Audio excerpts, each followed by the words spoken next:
Well, I've told the story many times of how I came across CZW.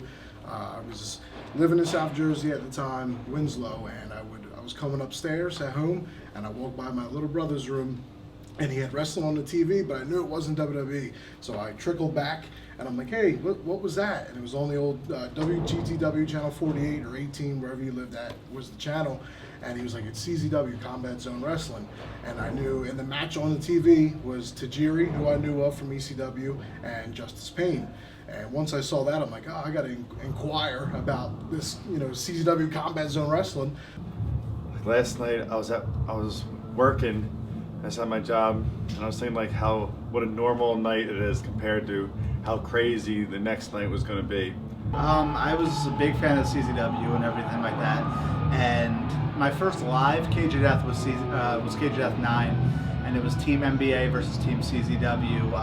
All like the guys who everybody loves, all the classic guys, the Necro Butcher, Toby Klein, Brain Damage. They were all in it and things like that. I've already seen CZW at the time, but that was my first time actually getting to see it live. And so it's awesome that 11 years later, here I am.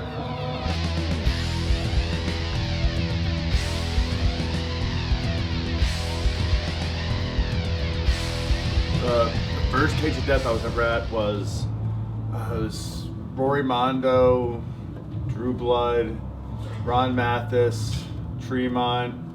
So the first time I saw Combat Zone Wrestling live for the first time was August 10th, 2002. I know all these dates and it's nonsensical information, but August 10th, 2002, CZW No Excuses at the old ECW Arena on Swanson and Rittner in South Philly, and the main event was a Fans Bring the Weapons match, Wife Beater and Lobo. And that was my first live CZW experience, so I was hooked from that point on. So I would pretty much go traditionally from 2002 on. My whole teenage years I spent supporting CZW at the arena and wherever else they went, and then leading up, I never got to go to Cage because Cage was always a little bit more expensive, and I was working and had school and stuff. So finally, after years of going to CZW live, my first Cage of Death live experience was Cage of Death. I believe it was Cage of Death 8. That was December of 2006, and the cage match was Zandig, Lobo, Nick Gage, and Lufisto. I mean, for me, that night was cool, like to see that first Cage of Death, but also I was a student, so I was like working my butt off that night, so I was like really, really busy. I just remember being exhausted and like not even so exhausted to the point where I couldn't even think straight. Joey Janela, who's also in the cage with me, he's been a friend of mine since I started wrestling. I've met him day one of wrestling, and about a year ago, maybe a little bit more, when he first started with CZW, he was saying something to me because he knows like I kind of get down on myself about wrestling. And this was before I started in CZW.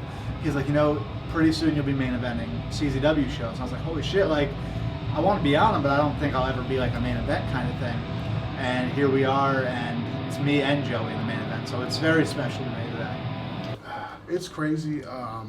Next month, I've been in the business for 10 years, working consistently, and I've been in CZW now, going on 7 years of that 10. Like I said, this was always my goal. This is where I always wanted to be in this company, and fly the proverbial flag of CZW and bleed black and yellow and bleed those colors.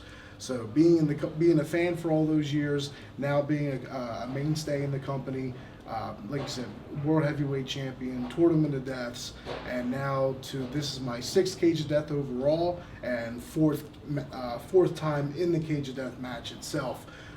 Me and DJ in 2012, and then the following year when Nick Mondo came back, and then last year defending the title in the 4-way, and now again this year, 8 guys, the big angle that's been going on, for the better half of this, second half of the year, and to have Joey Janela on my side, and Jeff Cannonball and Conor Claxton, 3 up-and-coming guys that are, trying to make their mark, and I'm just there. I'm there with them. For me, it was always, I want to be CZW. I want to do CZW, Tournament of Death and Cage of Death. So I got to knock off Cage of Death this year, and I still would have never thought I'd be in Cage this year. Here I am. It makes it more special that somebody like Joey Janela's in the cage, who I've known for almost 7 years now, and Matt Tremont's in the cage with me, who has been like one of my closest friends I've ever met in wrestling. And then Conor Claxton, who I hit it off with him right away, and we're very close too. Okay, here is our biggest show of the year, the biggest match on the biggest show of the year. You're in it. Can you put out a Cage of Death match that these fans have come to expect from Cage of Death? I know I can, and now it's like, now I get my chance to show everyone else that I can do that, and that's kind of going to be like a relief almost, you know what I mean? It just means a lot to me as far as the company always having faith in me around this time of the year. Like, hey, Matt, you ready to do the cage? I'll do the Cage of Death every year if they ask me to, because I'm like a kid in a candy store when it comes to this stuff. So I can't wait for tonight. Right. I was texting Matt last night, Tremont, and just telling him, dude, I don't think I've had nerves like this for a wrestling match in probably 5 years, maybe even since my first show. Tournament of Death was there too. Like, I had the same nerves, but like last night I was just sitting up being like, I'm on fire right now. Like, I woke up at 5 in the morning, no alarm or anything. My body woke up at 5 and it's like, Cage of Death day, it's time to do something. And I just kind of sat in bed while my girlfriend slept, being like, I can't just go back to sleep. I don't know what to do now. I just kind of paced around my room for a while, just being like, fuck, it's Cage of Death. Everybody comes in today knowing Drake Younger used to come into the locker room and scream, "It's Cage of Death, man." And then everybody will do that now. CZW was always the goal. Tournament of Death was always the goal. Cage of Death was always a huge goal. Sure, like, I check them off my bucket list because I feel like I'd be kind of like upset with myself if I stopped wrestling and I didn't get to do Cage and other shows like that. But at the same time, I'll be a little bummed out if I'm not doing Cage of Death next year, whether I'm in the Cage or some other match on the card. I mean, I'd love the Cage, obviously. But yeah, like, at this point, it's like, it is a bucket list. It's definitely checking something off. But at the same time, I don't ever really feel complacency.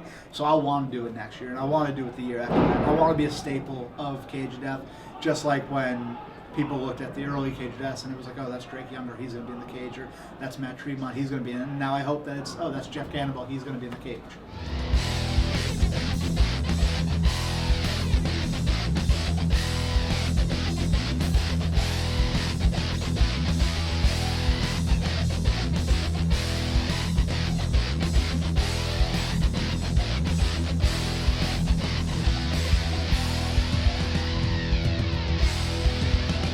Jeff, did the Cage live up to your expectations tonight? It was definitely as brutal and as violent and as painful as I think I could have imagined or hoped. What was the most fucked up thing that happened that day? To me, personally, Yes. easily when I fell off the side of the cage through, I believe it was 2 barbed wire boards stacked on top of each other. And I'm a big, hefty man, so I still hit the ground very, very hard. And my knee feels a little weird, but I think I'll walk away tomorrow. Can you take us through the mindset of being at the top of that night and you know, then being at the bottom of it? For me, like I said, being a big dude, I'm not afraid of heights, but I'm afraid of my velocity going down. So as soon as my head hit the first time, I was like, oh God, I know where I'm going. And I hit again and again. And then the next thing I know, it's just everything's woozy, and there was really no choice at that point. And it was kind of like, fuck, here we go. And next thing I know, I wake up and I'm on the ground covered in wood and barbed wire. And at some point, after being on the ground, I guess a pane of glass broke, and all of a sudden I got showered with glass, and that was not a nice little, I guess, sprinkle on the top of it, as you would say. And just finally, I mean, this morning we were talking, you said, you know, Cage of Death next year, I'll be there, whatever you do. After this match, you're looking forward to Cage of Death 2017? 100%. I mean, it hurts. It sucks. Everything about it sucks. But this is what I want to do. I had a great time. Shouldn't say great time. I had a good time from what I remember, and I hope to do it again.